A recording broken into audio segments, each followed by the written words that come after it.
Imagine this. In our modern world, 1 out of every 4 people still cannot access clean drinking water or proper sanitation.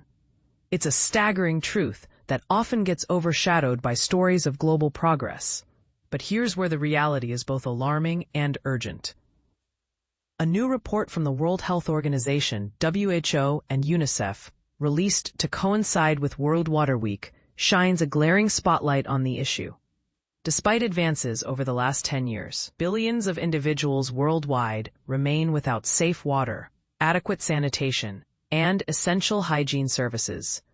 This isn't just about comfort, it's about survival.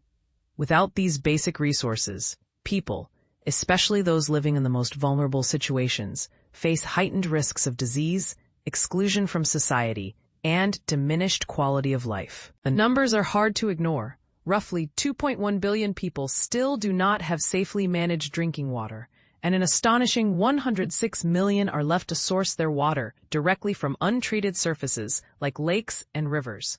This isn't simply an infrastructure gap. It's a global crisis affecting health, dignity, and opportunity. As Dr. Rüdiger Kreck, director of WHO's Environment, Climate Change and Health Department, emphasizes, water, sanitation, and hygiene are not luxuries reserved for some. They are fundamental human rights for all. And this is the part most people miss. The disparities are sharpest in the world's least developed countries. People living there are more than twice as likely to lack even the most basic water and sanitation services compared to those in wealthier nations. When it comes to basic hygiene, that inequality triples. But the divide doesn't stop at geography. According to Cecilia Sharp, UNICEF's lead expert on water and hygiene, the burden often falls heaviest on girls and women. For example, girls frequently spend hours collecting water for their families, stealing time from their education and well-being.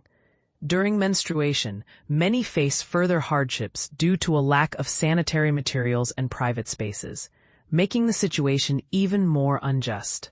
Fresh survey data from 70 countries offers a sobering insight. While the majority of women and adolescent girls have access to menstrual materials and a private place to change, many still struggle to obtain enough supplies to manage menstruation with safety and dignity.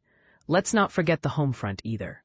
Approximately 1.7 billion people are still living without even the most basic hygiene facilities.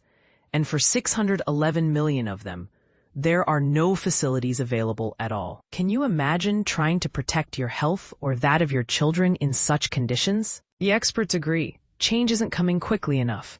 We must pick up the pace, especially for those who have been left furthest behind, urges Dr. Kreck, stressing the need for action if the world is to achieve the Sustainable Development Goals pledged to every child and community.